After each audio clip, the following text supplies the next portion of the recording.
I'm 17, and I thought moving to a new town would be the worst thing ever. Turns out, I was wrong. It wasn't the move that was the problem, it was the house we moved into.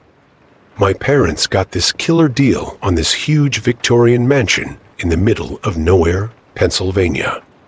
It was a total fixer-upper, but Dad's into that kind of thing. Mom loved the character of the place, me. I just had a bad feeling from the start, but I had no idea how bad things were gonna get. The first thing I noticed when we moved in were the portraits. They were everywhere, old paintings of people who lived in the house before. Dad said they came with the place, part of its history. At first, they were just creepy in that old-timey way, you know. But then I started noticing something weird. Their smiles. They seemed to change. It started small. I'd walk by a portrait, and I could have sworn the smile was wider than before. I tried to tell myself it was just my imagination, but deep down, I knew something was off. Then, one night, I woke up feeling like someone was watching me. I opened my eyes and nearly screamed. The portrait across from my bed, an old lady in a black dress, her smile had turned into this horrifying grin, teeth bared like she wanted to eat me alive. I ran to my parents' room, but they didn't believe me. Dad said it was just the shadows playing tricks on me. Mom suggested I was just stressed from the move. But I knew what I saw. Over the next few days, things got worse. The smiles in the portraits became more twisted, more threatening. I'd catch glimpses of them changing out of the corner of my eye, but whenever I looked directly at them, they'd freeze. It was like some sick game of red light, green light. Then my little sister, Emma, started acting weird. She'd always been a chatterbox, but now she'd just sit for hours, staring at this portrait of a young girl in the hallway. When I asked her what she was doing, she'd just say, listening to the stories. One night, I overheard my parents arguing. Turns out, they'd found out some history about the house. Apparently, back in the 1920s, the entire family who lived here disappeared without a trace. The only clues left behind were the portraits. All of them had been slashed across the mouth. That's when the nightmares started. Every night, I'd dream of those portraits coming to life, their twisted smiles stretching impossibly wide as they climbed out of their frames. I'd wake up in a cold sweat, only to find my room rearranged, like someone had been moving around while I slept. Emma stopped talking altogether. She'd just sit in front of different portraits, nodding occasionally like she was having a conversation. Mom and Dad were fighting more and more, blaming each other for buying this cursed house. Then, last night, everything came to a head. I woke up to Emma screaming. I ran to her room, and what I saw. God, I can't even describe it. The portraits were alive. Not like walking around alive, but their faces were moving, mouths opening and closing, eyes blinking. And the smiles, those horrible, hungry smiles. Emma was standing in the middle of the room, pointing at the portraits and saying, "They want us to join them. They're so lonely." I grabbed Emma and ran. I tried to wake up Mom and Dad, but their door was locked. I could hear whispering coming from inside, but it didn't sound like them. It sounded like dozens of voices, all talking at once. We made it out of the house, but I don't know what to do now. Emma won't stop smiling, and sometimes, when I look at her out of the corner of my eye, her face, it doesn't look like her anymore. I'm writing this from a motel a few towns over. I don't know if anyone will believe me, but I had to get this out. If you're reading this, please, whatever you do, stay away from that house. And if you ever see a portrait that seems to smile at you, run. Run as fast as you can. Because once they start smiling, they never stop. And neither will you. If you are enjoying it, Please consider subscribing and clicking the like button to support my channel. What happened during my sophomore year at a small liberal arts college in Vermont? You know those quaint New England towns you see in postcards? That was where I lived. Charming during the day, but at night. Well, let me tell you what happened. It was a Friday night in late October. I'd stayed late at the library, cramming for midterms. By the time I packed up, it was past midnight. I rushed to the bus stop, only to see the last bus pulling away. Shit, I muttered, watching its taillights disappear around the corner. I weighed my options. It was a good 4 miles back to my off-campus apartment, but the night was clear, and I figured the walk would clear my head. So, I started down Main Street, my backpack slung over one shoulder. At first, it was kind of peaceful. The old-fashioned street lamps cast a warm glow on the cobblestone sidewalks, and a light breeze rustled the remaining leaves on the trees. But about 10 minutes into my walk, I heard a car engine behind me. No big deal, right? But then, I noticed it was moving slowly. Really slowly. I glanced back and saw an old sedan, maybe from the 90s, creeping along about half a block behind me. I couldn't make out the driver through the windshield. A chill ran down my spine, but I told myself I was being paranoid. I picked up my pace a little, and the car sped up too. My heart started racing. I took a right turn onto Elm Street, hoping the car would continue straight. It didn't. Now I was scared. I mean, really scared. My palms were sweating, and I could hear my pulse pounding in my ears. I walked faster, almost jogging, and the car matched my speed. I thought about my options. There weren't many people around at this hour, and most of the shops were closed. I could try to flag down another car, but what if this person had a weapon? I decided to lose them in the maze of narrow alleys that crisscrossed the older part of town. I ducked down a narrow passage between 2 brick buildings, my feet echoing on the damp cobblestones. For a moment, I thought I'd lost them.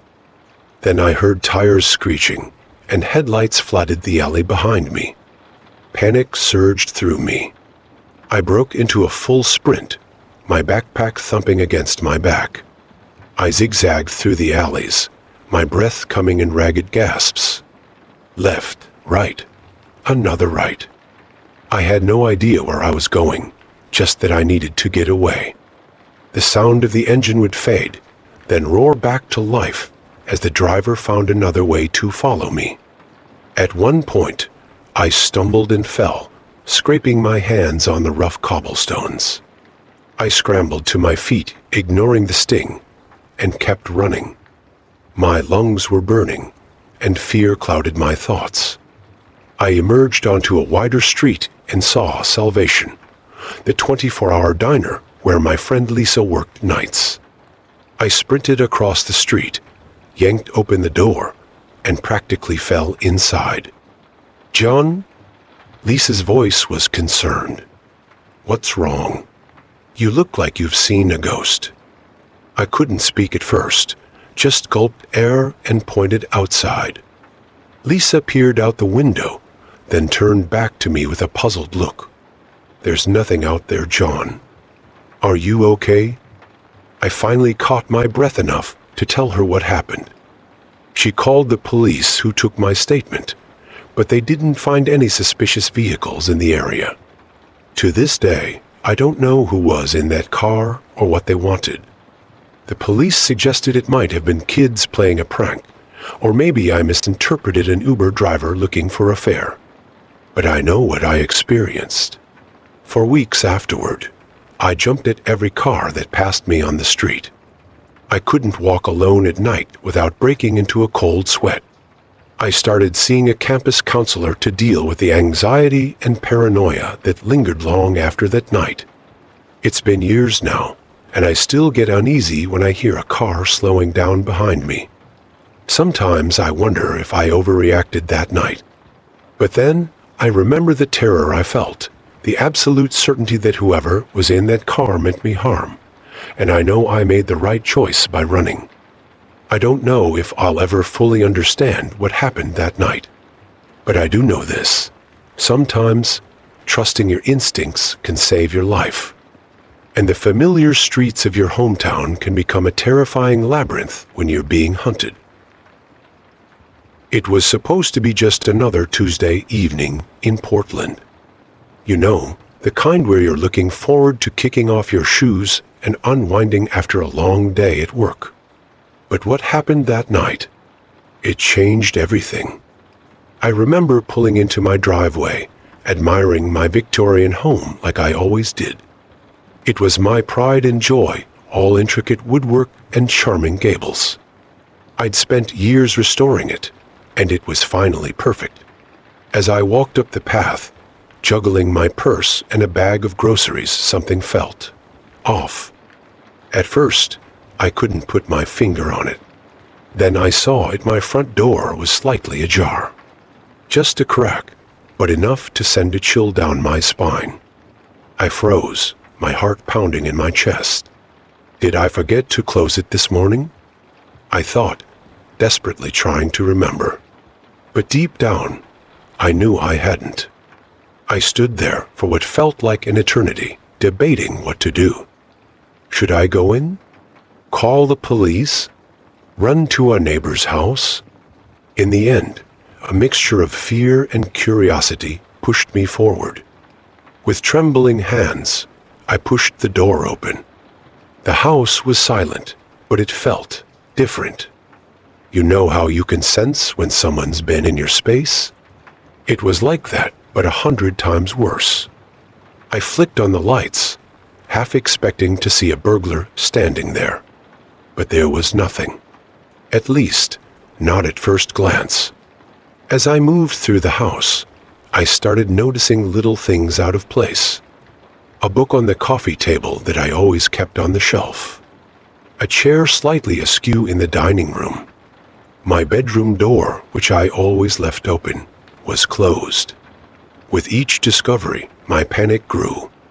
I grabbed my phone, ready to call 911, when something stopped me dead in my tracks. On my dresser, next to my jewelry box, was a Polaroid photo. It showed me, asleep in my bed, taken from the doorway of my room. I don't remember screaming, but my neighbor later told me she heard me and came running. The next few hours were a blur of police officers, questions, and crime scene tape. They dusted for fingerprints, took statements, but in the end, they found nothing. No signs of forced entry, no evidence left behind. Just that chilling photo and the unmistakable feeling that someone had been watching me. The days and weeks that followed were the hardest of my life. I installed a security system, changed the locks, even considered moving. But the fear, it doesn't just go away. Every creak of the house, every shadow at night became a potential threat. I found myself constantly checking and rechecking doors and windows. The police suggested it might have been someone I knew, someone with access to my home. But that almost made it worse. I became paranoid, suspicious of everyone, friends, co-workers, even the sweet old lady next door. It's been months now, and they never caught who did it. Sometimes I wonder if they ever will.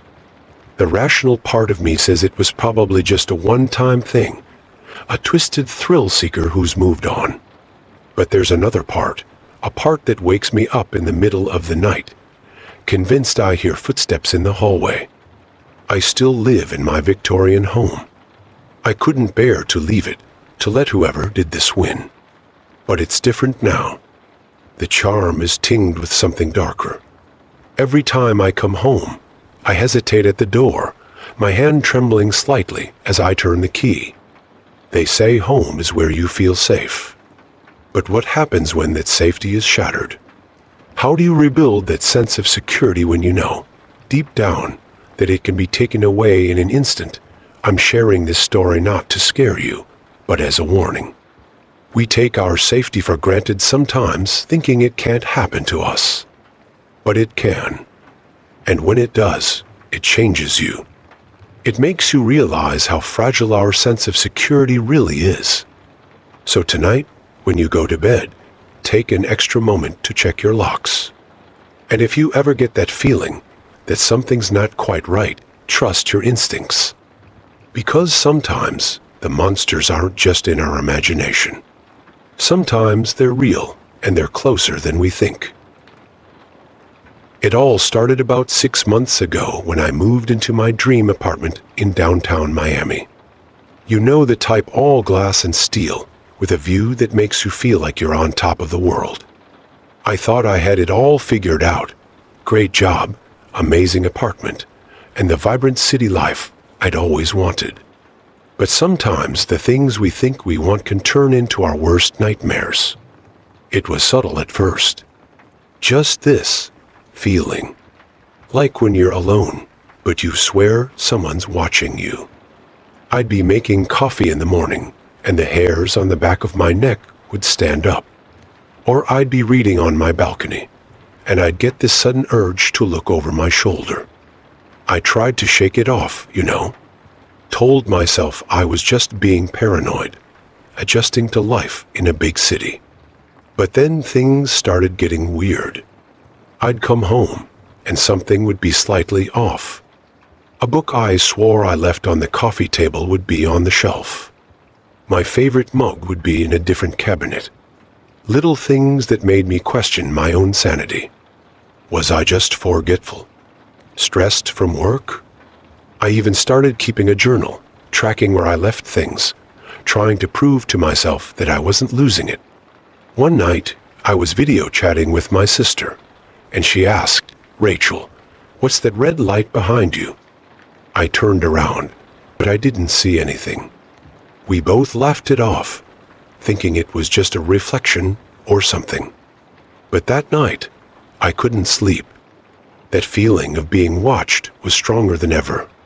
The next day, I decided to do a thorough search of my apartment. I felt ridiculous, like I was in some bad spy movie, checking behind picture frames and inside vents. And then, I found it. There in the corner of my bedroom, hidden in the smoke detector, was a tiny camera. It was aimed directly at my bed. My heart dropped into my stomach. I felt sick, violated in the worst way possible.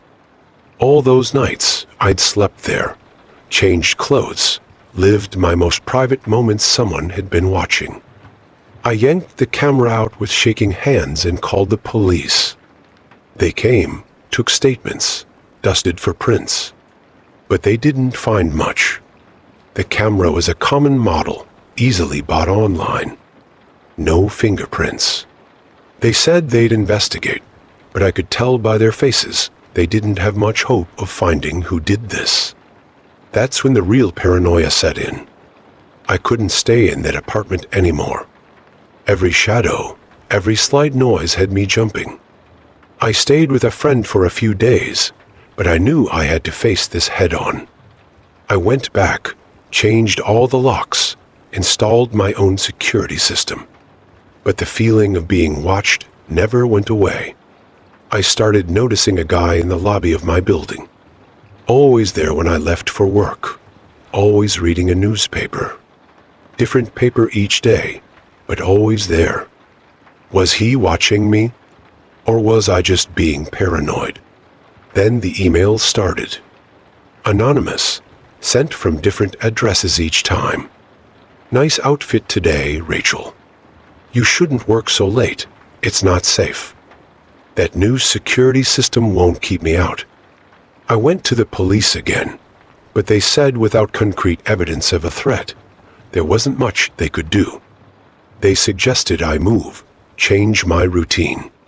But why should I have to uproot my entire life?